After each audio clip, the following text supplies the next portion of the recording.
Unicórnios.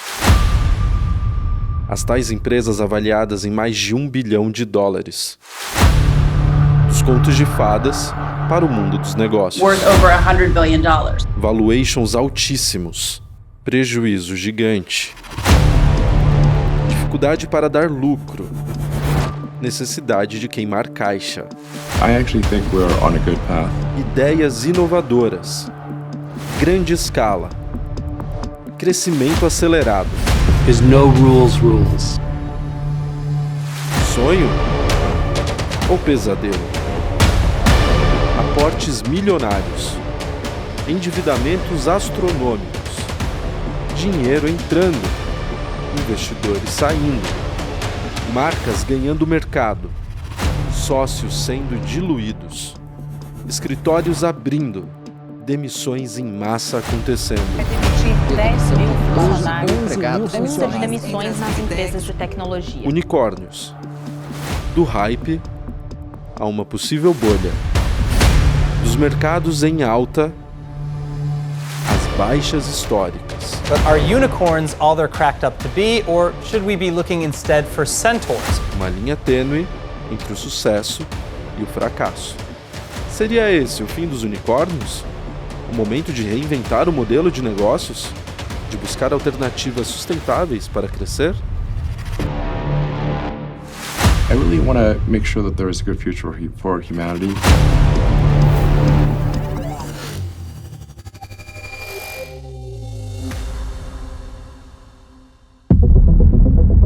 Em 2013, Barack Obama toma posse pela segunda vez como presidente da maior democracia do mundo. Gamers de todo o planeta acompanhavam o lançamento do PlayStation 4. Aqui no Brasil, víamos a sociedade ocupar as ruas, com manifestações que não eram só por 20 centavos.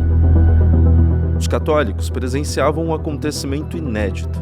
Pela primeira vez, teríamos 2 papas.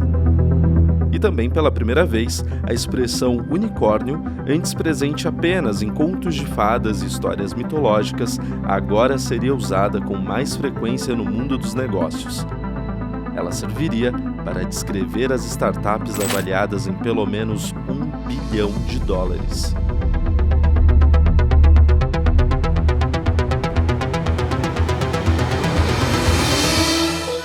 Quem cunhou o termo foi Aileen Lee, a sócia fundadora do fundo de venture capital americano Cowboy Ventures. Na ocasião, a investidora escreveu um extenso artigo no site de tecnologia TechCrunch, fazendo uma análise profunda de um fenômeno raro que estava acontecendo nos Estados Unidos, o surgimento de startups com valuations bilionários.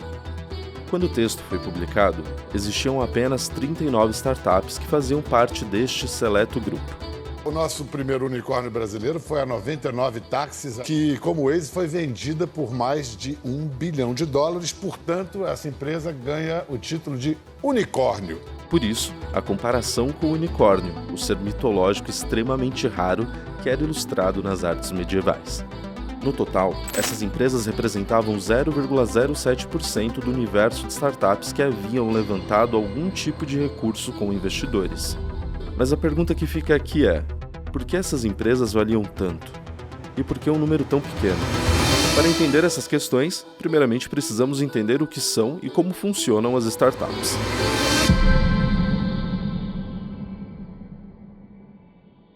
Uma startup é uma empresa em fase inicial, que possui um modelo de negócios disruptivo, escalável e atua em um ambiente de extrema incerteza.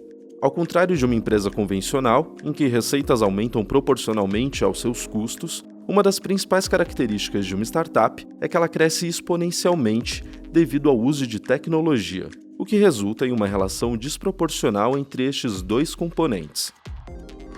Para ficar mais claro, pense no caso da Netflix. Uma das suas séries mais vistas em 2022 foi Stranger Things. A última temporada da série custou $270 milhões para a empresa. Agora vem a parte da startup e do uso da tecnologia.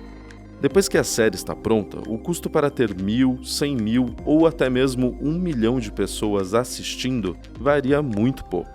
Ou seja, eu consigo aumentar muito o número de assinantes sem precisar aumentar na mesma proporção os custos envolvidos com isso. Agora, você lembra das locadoras? Gente, que diferente! Aquele lugar antigo onde as pessoas alugavam filmes para assistir?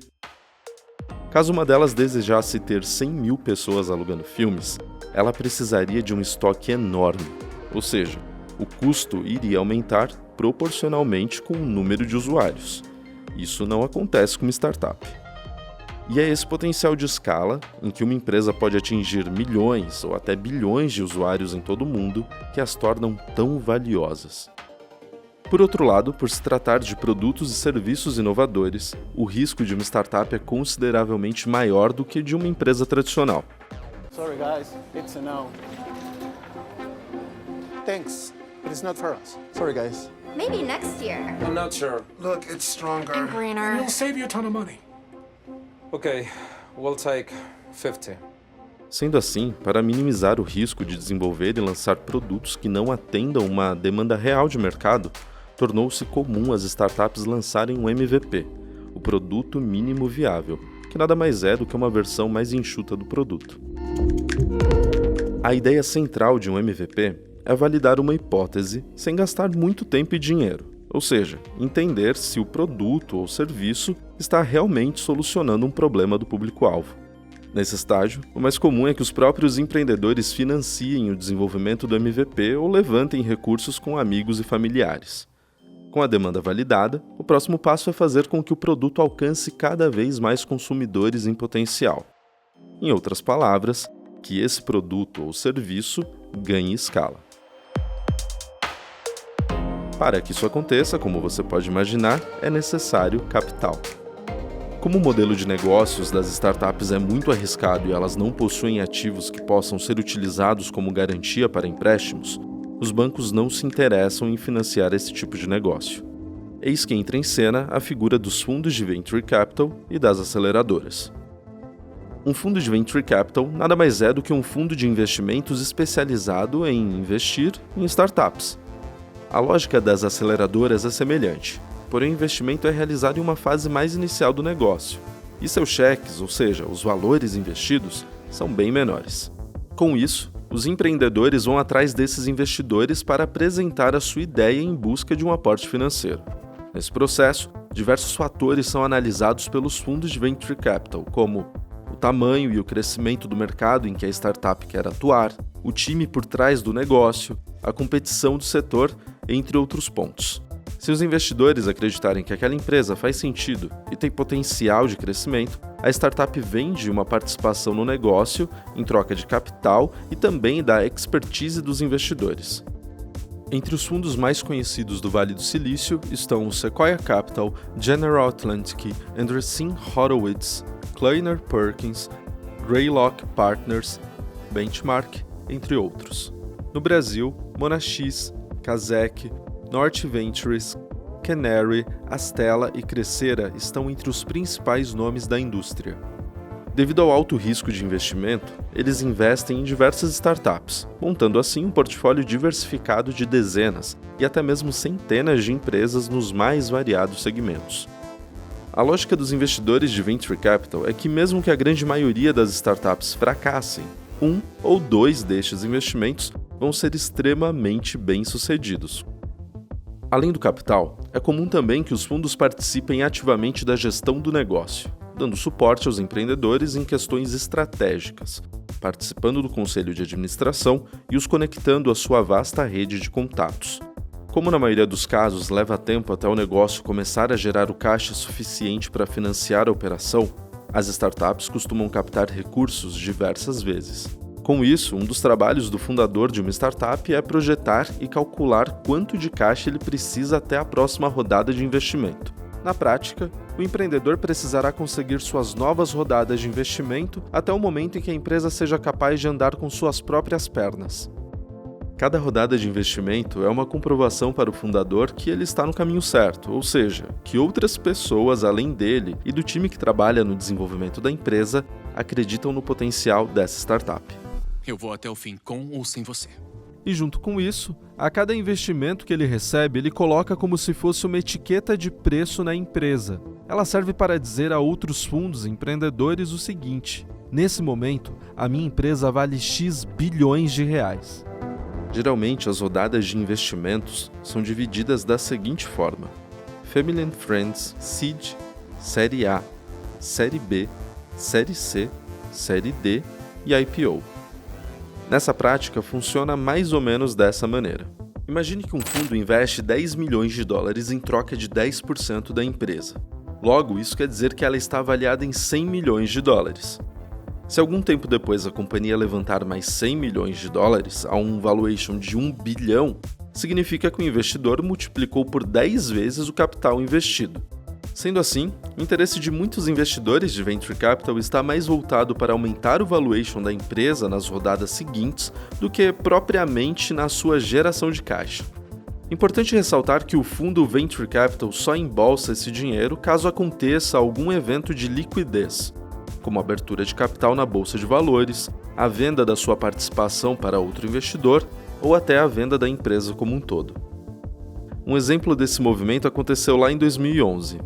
Entre 2011 e 2013, a Sequoia Capital investiu 60 milhões no WhatsApp. Quando o aplicativo de mensagens foi vendido para o Facebook em 2014 por 19 bilhões, a Sequoia recebeu 3 bilhões de dólares pela sua participação. E são esses retornos que, embora sejam muito difíceis de encontrar, mantêm os investidores de Venture Capital financiando as startups. Quanto maior o risco, maior o retorno. A lógica é bem simples. Enquanto a startup estiver apresentando crescimento exponencial no número de usuários, os investidores continuam injetando capital na empresa, mesmo se ela estiver queimando cada vez mais caixa.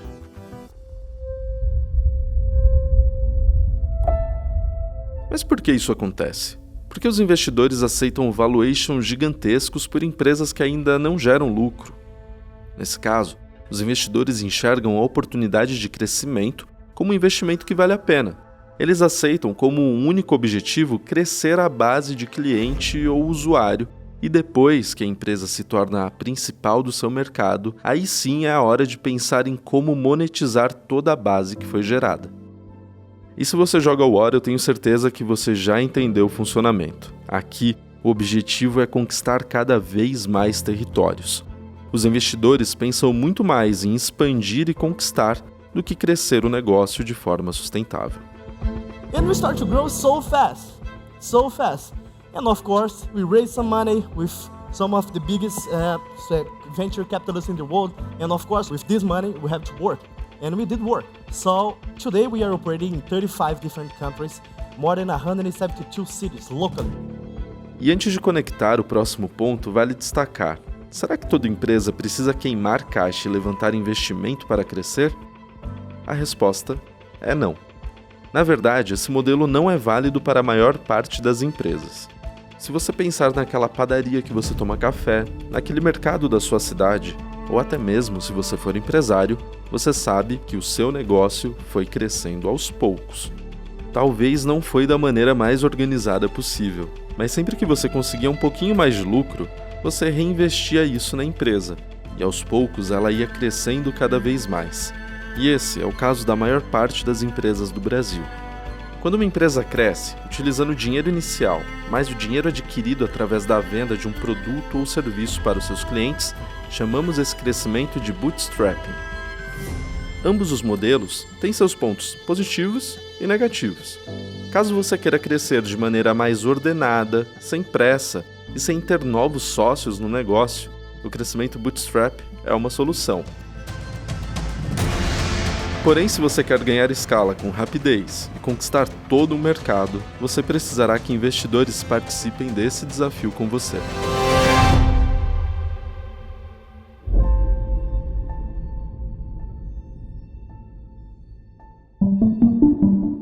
Após a ressaca da bolha da internet que estourou no início de 2000 e durou até 2002, os investidores começaram aos poucos a aumentar seu apetite por risco no setor de tecnologia.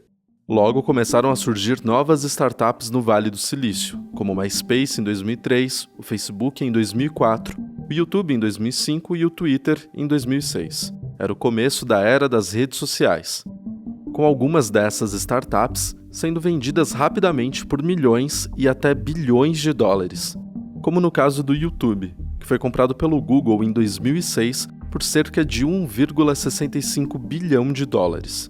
Está na rede, tem menos de 23 anos, com certeza é fã do YouTube. Um site da internet de vídeos e filmes, comprado esta semana pela Google por 1 bilhão e 600 milhões de dólares, é o fenômeno do momento. Os valuations novamente foram se inflando, mas dessa vez de forma mais gradual. Rupert Murdoch, o dono da News Corporation, pagou $500 milhão pelo site MySpace, outro fenômeno da internet com 55 milhões de usuários. Em 2007, a inovação que mudaria o cenário da tecnologia nos anos seguintes, o iPhone. And we are calling it iPhone. Que embora tenha sido recebido com ceticismo por muitas pessoas, especialmente entre jornalistas e concorrentes, $500 fully subsidized with a plan? I said, that is the most expensive phone in the world, and it doesn't appeal to business customers because it doesn't have a keyboard, which makes it not a very good email machine. Rapidamente revolucionou o mercado. Com o sucesso estrondoso do smartphone da Apple, que vendeu mais de 1 milhão de unidades no seu primeiro ano, e o lançamento da sua App Store em 2008, uma nova safra de startups estava prestes a surgir e a estremecer alguns dos setores mais tradicionais do mercado. Além disso, em 2008, o Google, outra gigante da tecnologia, lançaria o sistema operacional que dominaria o mercado de smartphones global, o Android. Desse modo, um número cada vez maior de pessoas em todo o mundo passou a utilizar os smartphones no seu dia a dia, o que fez com que dispositivos móveis ganhassem cada vez mais importância na estratégia das empresas de tecnologia. E foi justamente nesse período de rápida mudança que startups como Airbnb, Uber, WhatsApp, Instagram, Snapchat e mais diversas outras surgiram. Outro fator importante que influenciou positivamente o ecossistema de inovação e tecnologia do Vale do Silício foi a ascensão da computação em nuvem, mas especificamente a AWS, Amazon Web Services. Antes da nuvem, as startups não tinham outra alternativa a não ser investir um valor considerável na compra de servidores e data centers próprios, além de ter que gerenciar e fazer a manutenção de todos esses equipamentos. E foi justamente esse problema que a AWS resolveu. Hoje, caso o seu site ou serviço vá receber 10 vezes mais visitas por causa de alguma divulgação ou evento especial, com um simples clique, você consegue aumentar a potência do seu servidor, garantindo que o seu site não caia durante esse momento. Antes da AWS, em momentos como esse, você precisaria comprar alguns servidores, fazer toda a configuração e, o mais importante, ter dinheiro para custear todos os equipamentos que você comprou, mesmo que você precisasse deles apenas para aquela situação pontual. Ao oferecer todo o seu poder computacional para milhares de startups em todo o mundo, a AWS e outros serviços de computação na nuvem geraram uma enorme economia de escala. Isso pavimentou o caminho do crescimento para as startups, que passaram a destinar cada vez mais recursos para o crescimento e aquisição de clientes, ao invés de gastar com infraestrutura. Sem contar que ficou muito mais fácil para empreendedores tirarem suas ideias do papel, afinal era preciso muito menos recursos financeiros para colocar para rodar um novo produto. Um exemplo foi o Instagram, que começou como um aplicativo de check-in chamado Burbn, em um coworking em São Francisco, lá em 2010. O app não teve tração e logo os fundadores Kevin Systrom e o brasileiro Mike Krieger pivotaram o negócio para um aplicativo de compartilhamento de fotos, chamado de Instagram. O sucesso foi imediato e rapidamente milhões de usuários baixaram o app. Tamanha popularidade chamou a atenção de um gigante do mercado, o Facebook, que no dia 9 de abril de 2012 anunciou a compra do Instagram por $1 bilhão. Detalhe, a startup não tinha nem 2 anos e contava com uma equipe de apenas 13 funcionários. A internet produziu hoje mais um negócio bilionário. O Facebook comprou o Instagram pelo equivalente a $1 bilhão e 820 milhões de reais. O aplicativo tem 30 milhões de usuários e um brasileiro como cofundador. Na época, a aquisição dividiu opiniões dos especialistas do mercado. Afinal, como uma empresa tão jovem, com pouco mais de 12 de colaboradores, poderia valer $1 bilhão? Por outro lado, muitos argumentaram que era um novo mundo. A forma como as empresas de tecnologia eram avaliadas havia mudado. Two smart guys get together with an idea and not much else, and end up changing the world. No mês seguinte, no dia 18 de maio de 2012, a rede social fundada por Mark Zuckerberg no seu dormitório de Harvard em 2004, finalmente chegava à Bolsa de Valores, realizando um dos maiores IPOs de todos os tempos. No total, a companhia captou 16 bilhões de dólares e foi avaliada em mais de 100 bilhões. Com caixa abarrotado de dinheiro, Zuckerberg decidiu ir às compras. Na primeira investida, em 2013, ofereceu 3 bilhões de dólares para adquirir o Snapchat, um aplicativo de compartilhamento de fotos que desapareciam depois de alguns segundos. O fundador da startup, Evan Spiegel, recusou a proposta, mas o valor bilionário chamou a atenção do mercado. Aos poucos, o fato de empresas de tecnologia não darem lucro e valerem bilhões de dólares foi se tornando algo normal. Tudo se resumia ao crescimento da base de usuários. Definitivamente, gerar caixa não era uma preocupação. Em 2014, mais um movimento estratégico do Facebook, dessa vez num valor ainda maior do que os anteriores. No dia 19 de fevereiro daquele ano, a gigante da tecnologia anunciou a aquisição do WhatsApp, por incríveis 19 bilhões de dólares. E o WhatsApp, o aplicativo de troca de mensagem de texto mais usado do mundo, foi comprado pelo Facebook por um valor astronômico. A previsão é que esse fenômeno passe a ser usado por 1/7 da população mundial em menos de 3 anos. Nessa época, o serviço de mensagens que foi fundado em 2009 possuía uma equipe de apenas 55 pessoas, porém já contava com cerca de 450 milhões de usuários. Era o que bastava para Zuckerberg, mesmo sem saber como o aplicativo poderia dar lucro no futuro. Aos poucos, Facebook e outras gigantes da tecnologia como Apple, Amazon, Google e Netflix foram ganhando cada vez mais protagonismo no mercado de capitais americano. E a razão era bem simples: crescimento. Além disso, o longo mercado de alta nos Estados Unidos, impulsionado por uma taxa de juros baixa e um ambiente de recuperação econômica após crise de 2008, contribuíram para o cenário da menor aversão ao risco. Em 2017, um player de peso entra na busca dos próximos unicórnios, o SoftBank, do bilionário japonês Masayoshi Son, que anunciou em maio daquele ano o lançamento do Vision Fund, o maior fundo de venture capital da história, com um capital de 100 bilhões de dólares. Antes de falar mais como o SoftBank impactou o valuation de diversas empresas ao redor do mundo, vale a pena conectar mais um ponto dessa história. Estamos falando aqui de valuations bilionários. E como isso é possível, não é? Sendo assim, vale a pena você saber que o SoftBank investiu no ano de 1999 um valor de 20 milhões de dólares no Alibaba, que hoje é uma das maiores empresas da China. Em outubro de 2018, foi declarado que a empresa detinha 29,5% do Alibaba. Na data, esse valor correspondia a cerca de 108 bilhões de dólares.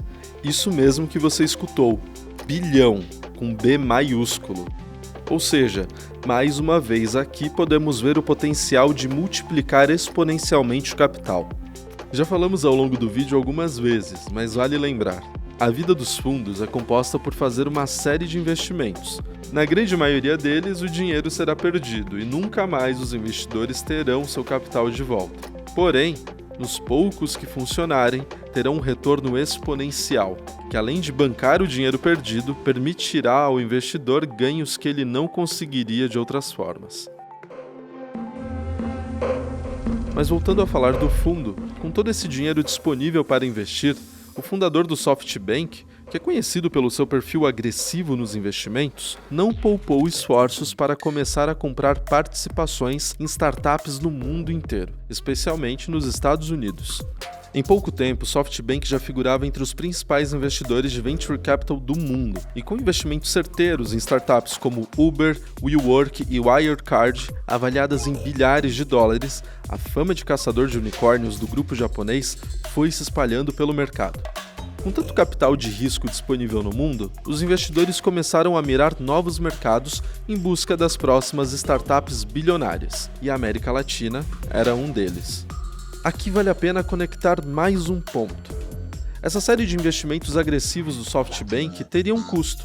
Com a sua fama de caçador de unicórnios e histórico de acertar os últimos investimentos, cada vez que ele entrava em uma empresa, ele passava um pouco da sua credibilidade, o que acabava por aumentar ainda mais o valor de mercado desta empresa.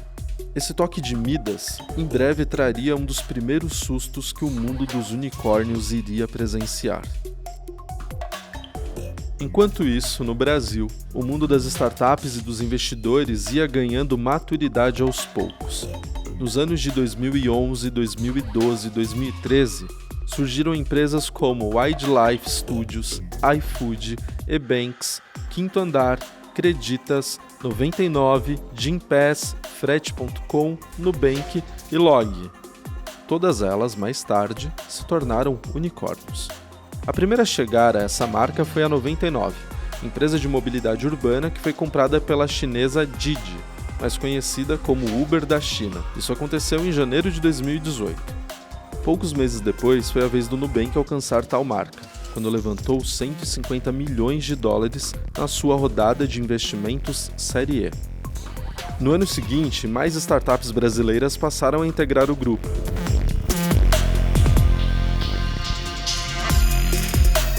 Ainda em 2019, o SoftBank foi peça-chave em um acontecimento que começaria a gerar dúvidas sobre o modelo de negócios e sustentável dos unicórnios.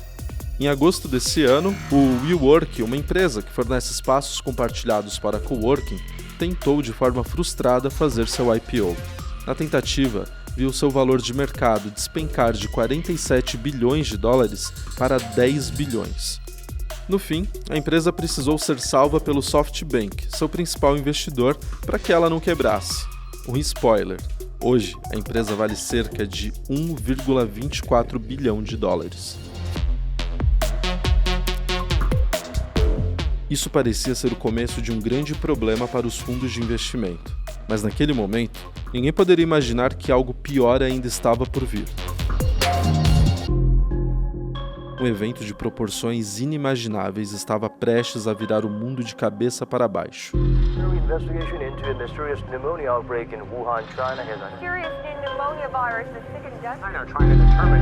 As news trickled out about cases of a strange new pneumonia. O novo coronavírus.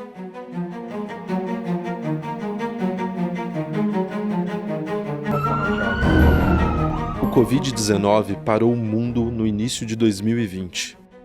Com a OMS decretando pandemia em 11 de março de 2020, that COVID-19 can be characterized as a pandemic.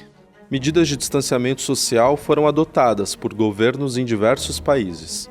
Mesmo assim, o vírus foi se espalhando a uma velocidade assustadora por todo o planeta, causando milhares de mortes diariamente. Além da crise sanitária, o novo coronavírus gerou um caos na economia global. Empresas tiveram que fechar suas portas da noite para o dia. E com isso, milhões de pessoas perderam seus empregos. Ninguém sabia o que ia acontecer. O clima de incerteza pesou nos mercados financeiros globais, e as ações de praticamente todos os setores despencaram rapidamente. Em abril de 2020, o mundo escutou o discurso do homem que surgiu como possível herói em todo esse cenário. Jerome Powell, presidente do Fed, o Banco Central dos Estados Unidos, anunciou que injetariam mais de 2,3 trilhões de dólares na economia americana. O Banco Central americano reserva mais de 2 trilhões de dólares para socorrer estados, municípios e pequenas e médias empresas. Essa foi a solução encontrada pelos governos para amenizar a situação. Enquanto uma medida definitiva não era tomada, o jeito foi injetar dinheiro na economia. Além da compra de ativos por parte dos bancos centrais, os governos de diversos países também ofereceram auxílio emergencial para pessoas que perderam sua renda. O auxílio oferecido a trabalhadores informais atingidos pela crise do coronavírus, atenção, será de R$ 600. Enquanto medidas eram tomadas pelas autoridades, o processo de transformação digital se acelerava de forma impressionante. Rapidamente, a rotina das pessoas havia mudado por completo. Reuniões passaram a ser feitas pelo Zoom, as compras eram feitas apenas pela internet, e o tempo gasto em redes sociais e nas plataformas de streaming explodiu. Foi a era das lives. Cantores brasileiros lotavam lives com centenas de milhares de pessoas assistindo. Esse era o início do que algumas pessoas achavam que seria o novo normal.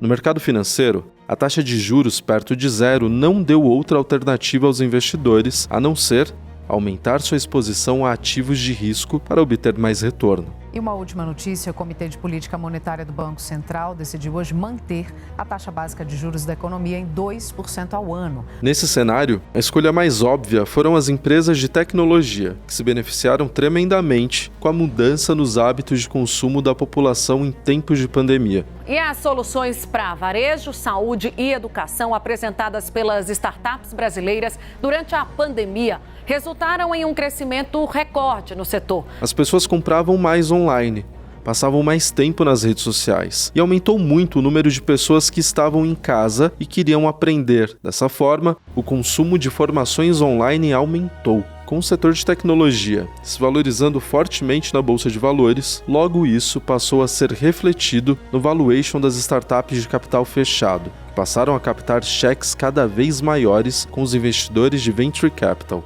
O excesso de liquidez no mercado fez com que gestores de Venture Capital levantassem volumes recordes de recursos. E como não era do seu interesse que esse dinheiro ficasse parado no caixa, elas precisavam achar um destino para empregar todo aquele capital de forma rápida. Logo, um termo foi sendo cada vez mais mencionado no ecossistema de startups: FOMO, ou Fear of Missing Out, que significa o medo de ficar de fora. Afinal, ninguém queria perder a oportunidade de encontrar o próximo unicórnio e multiplicar consideravelmente o capital. Investors were ignoring what was happening because they didn't want to miss the opportunity. They didn't want to miss the next big thing. And so, in many ways, they were investing even when perhaps they should have been asking some of the tough questions that they are now asking. Dado o cenário de euforia e dinheiro barato, os investidores foram ficando cada vez menos criteriosos com a escolha de onde investir. E ao longo de 2020, despejaram mais de 130 bilhões de dólares em startups. Isso só nos Estados Unidos. A velocidade em que os aportes eram realizados passou a ser crucial para os investidores, e nesse cenário, a quantidade se tornou mais importante do que a qualidade dos negócios. Um exemplo claro desse movimento foi o case do Tiger Global, um hedge fund gigantesco que atuava majoritariamente no mercado de ações, ou seja, investia em empresas de capital aberto e começou a realizar investimentos em startups a um ritmo frenético. Com isso, o valuation das startups foi ficando cada vez mais alto, e um claro sinal de desequilíbrio entre oferta e demanda, ou seja, os fundos de Venture Capital não estavam dando conta de investir tanto dinheiro. Enquanto a economia real afundava, com centenas de milhares de negócios fechados e milhões de pessoas desempregadas, o setor de tecnologia batia recorde atrás de recorde. Em agosto de 2020, a Apple atingiu a marca de 2 trilhões de dólares no seu valor de mercado. Mas ela não foi um caso isolado. Todas as chamadas Big Techs tiveram forte valorização em 2020. A Nasdaq, que é a bolsa de valores que concentra as empresas de tecnologia, subiu mais de 42% naquele ano. Embora números impressionantes, eles não chegaram nem perto da valorização de empresas como o Zoom, que subiu mais de 450%, a Peloton, que subiu mais de 400%, e o Shopify, que subiu mais de 320%. Fora da bolsa de valores, o número de unicórnios e rodadas de investimentos não parava de crescer. No total, mais de 100 startups entraram para o seleto clube de unicórnios, e cerca de 332 bilhões de dólares foram investidos por gestores de Venture Capital em todo o mundo.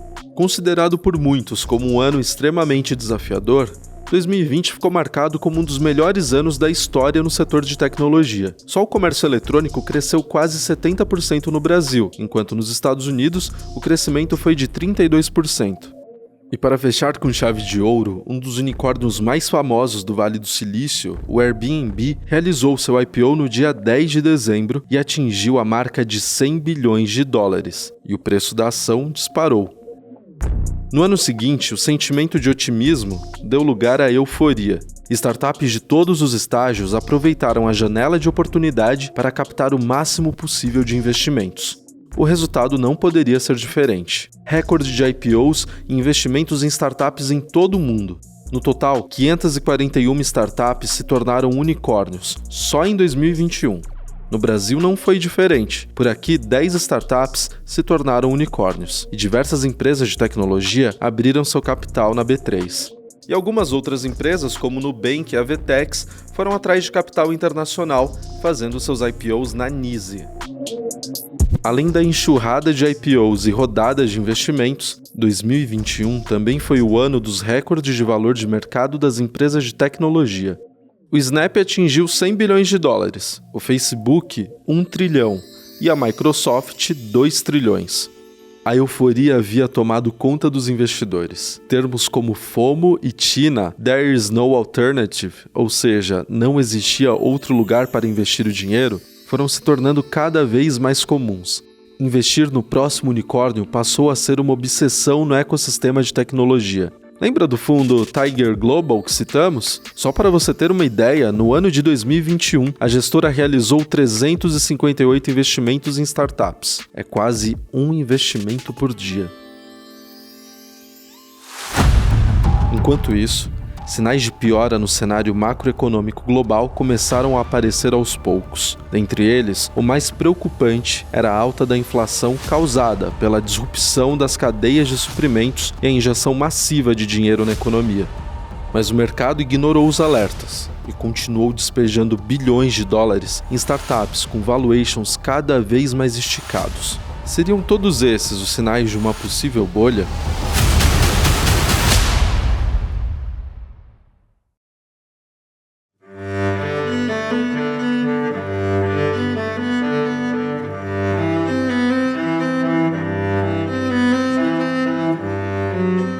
Após 2 anos de crescimento das empresas de tecnologia, tanto as listadas em bolsa quanto as de capital fechado, tudo levava a crer que 2022 seria mais um excelente ano para o setor. Já nos primeiros dias de janeiro, a Apple atingiu a marca de 3 trilhões de dólares no seu valor de mercado, se tornando a primeira empresa da história a alcançar esse feito. No mês seguinte, mais um recorde. O número de unicórnios no mundo havia superado pela primeira vez a marca de 1.000. Mas o que viria alguns dias depois iria marcar o início do fim da festa dos unicórnios. No dia 24 de fevereiro de 2022, a Rússia anunciava a invasão à Ucrânia e rapidamente os impactos começaram a ser sentidos em todo o mundo. O cenário inflacionário, que já era crítico devido à disparada dos preços das commodities e à disrupção da cadeia de suprimentos global, se tornou ainda mais desafiador. No mês seguinte, o mercado sofreu mais um duro golpe. O Banco Central americano anunciou oficialmente a primeira elevação da sua taxa de juros desde 2018, com o objetivo de controlar a inflação. Logo, outros bancos centrais anunciaram medidas semelhantes. Os tempos de juros zero estavam com os dias contados. Além da inflação e juros em alta, outro fator importante impactaria negativamente as empresas de tecnologia. As pessoas voltaram a sair de casa. Com a vacinação em massa, aos poucos a vida normal foi sendo retomada. O que muitos esperavam que seria o novo normal foi perdendo espaço para a vida como era antes da pandemia. Aqui precisamos conectar mais um ponto. Você lembra de todas aquelas empresas de tecnologia que tiveram seu crescimento acelerado por causa da pandemia? Então, nesse momento, elas deixaram de crescer no ritmo que vinha acontecendo. Todo aquele crescimento projetado para elas não aconteceu, e isso atingiu em cheio as Big Techs. O Zoom, referência para videochamadas, teve a sua ação caindo mais de 80% do valor mais alto que atingiu em 2021. A Amazon se tornou a primeira empresa a perder 1 trilhão de dólares em valor de mercado. O Facebook, que agora é Meta, teve a sua ação desvalorizada em mais de 60%. O Airbnb, que fez o seu IPO no auge da pandemia, já perdeu mais de 27% do seu valor de mercado. E o Magazine Luiza, uma das ações que era queridinha na Bolsa de Valores brasileira por toda a sua estrutura de tecnologia, também já perdeu mais de 80% no seu valor de mercado. Junto com tudo isso, outros fatores intensificaram os efeitos dessa potencial crise. Inflação americana no maior nível em 40 anos.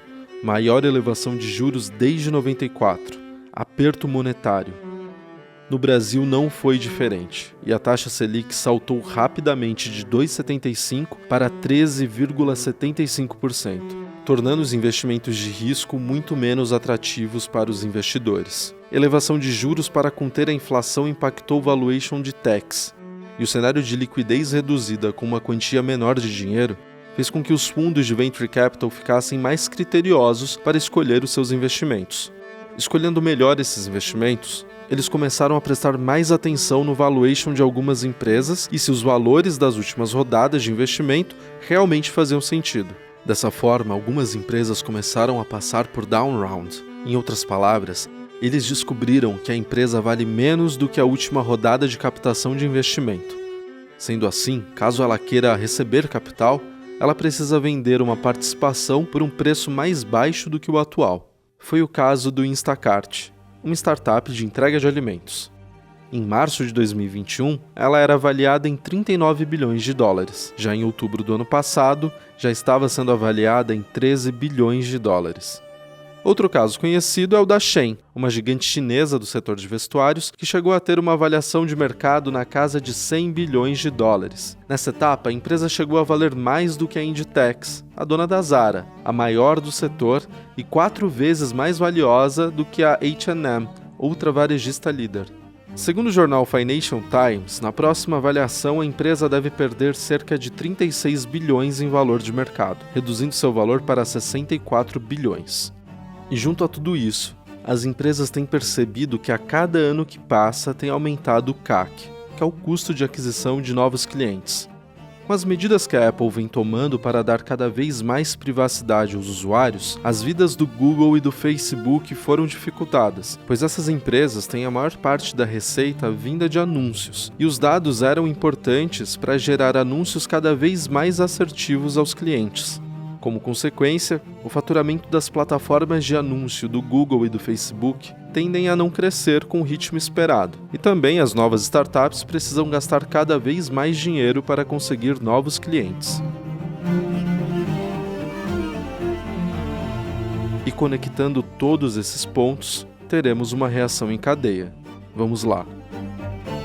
Juros altos, inflação americana em altos níveis, fundos cada vez mais seletivos com seus investimentos e custo de aquisição cada vez maior para empresas que cada vez têm menos dinheiro. E o resultado disso? Empresas que antes se preocupavam apenas com a aquisição de usuários, nesse cenário também precisam se preocupar com geração de caixa. Afinal, nessa nova jornada, não dá para saber quando conseguirão investimento e qual o custo desse novo capital. E como consequência, começou uma onda global de demissões em startups. A Amazon confirmou a demissão de mais de 18 mil funcionários. Anúncio de demissões entre as Big Techs. A empresa Meta, dona do Facebook e do WhatsApp, que anunciou a demissão de mais de 11 mil funcionários. Onda de demissões nas empresas de tecnologia. As demissões no setor de tecnologia continuam. Agora, a Amazon anunciou o corte de 18 mil postos de trabalho, o maior na história da empresa. Segundo o site Layoffs, entre 2022 e 2023, mais de 214.921 pessoas foram demitidas de empresas de tecnologia.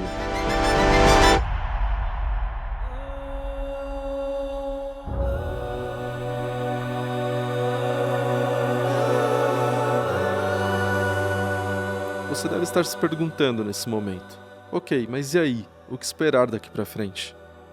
Obviamente, é muito difícil dizer exatamente o que vai acontecer nos próximos anos. Porém, é preciso ter alguns pontos importantes em mente para desbravar esse cenário adverso. Como falamos ao longo do vídeo, ficou mais difícil para as empresas se financiarem, seja no mercado privado, com aportes de fundos de venture capital, seja na bolsa de valores, através da abertura de capital. A título de curiosidade, em 2022, a Bolsa Brasileira não teve nenhum IPO. Dessa forma, as startups terão que encontrar formas de preservar o seu caixa. Afinal, os tempos de dinheiro barato ficaram para trás. Ao que tudo indica, a palavra lucro, que ficou tão fora de moda no ecossistema das startups, deve passar a ser a nova prioridade para todas aquelas empresas que quiserem continuar no jogo. A palavra agora para as empresas é eficiência operacional. Explicando melhor, o desafio das empresas agora é maximizar os seus resultados, evitando desperdícios e utilizando da melhor forma possível tudo que a empresa tem sob gestão. Será um cenário bem diferente do anterior, onde as empresas captavam investimentos e aceleravam para investir todo o dinheiro na expectativa da próxima rodada. Agora as contratações serão mais certeiras e racionadas, de forma a garantir que a empresa consiga passar por esse momento turbulento. Mas será que vai ser sempre assim? A história diz que não. O mercado é composto por ciclos de abundância de capital, seguidos por crises e ciclos de escassez. Assim como na bolha da internet e na crise imobiliária americana, temos um novo período de incerteza pela frente. Ele pode durar meses ou até anos, mas de uma coisa nós temos certeza. Nesses momentos, muitas empresas quebram, mas também existem empresas que sobrevivem, empresas que já passaram por diversas crises e têm muito a nos ensinar. Empresas que sempre focaram em ter um bom produto, ter uma relação saudável de caixa versus dívida, investir com sabedoria seus recursos sem a necessidade de assumir riscos que podem custar a sobrevivência do negócio. Essas são as empresas que, independente do cenário econômico, conseguem prosperar. Cada vez mais estamos em busca de empresas que tragam mais resultados e menos promessas. O lucro, que não tinha importância e muitas vezes era até mal visto, começa a ser chave para um futuro mais saudável. Com isso, um novo animal deve passar a ganhar mais destaque do que o unicórnio daqui para frente: o camelo. Ao contrário do ser mitológico do mundo da fantasia, o camelo é um animal real, é resiliente e é capaz de sobreviver aos momentos mais difíceis. A verdade é que, mesmo diante desse cenário desafiador, ainda existem muitos problemas a serem resolvidos. Temos um grande mercado consumidor, somos um país com mais de 200 milhões de pessoas e também somos um dos principais mercados das Big Techs. Oportunidades continuarão existindo e o ecossistema de inovação brasileiro seguirá evoluindo. Mas definitivamente, esse crescimento não será mais a qualquer custo. O mercado é feito de ciclos e as bolhas fazem parte da história da humanidade. Como diz o ditado, a história não se repete, mas rima.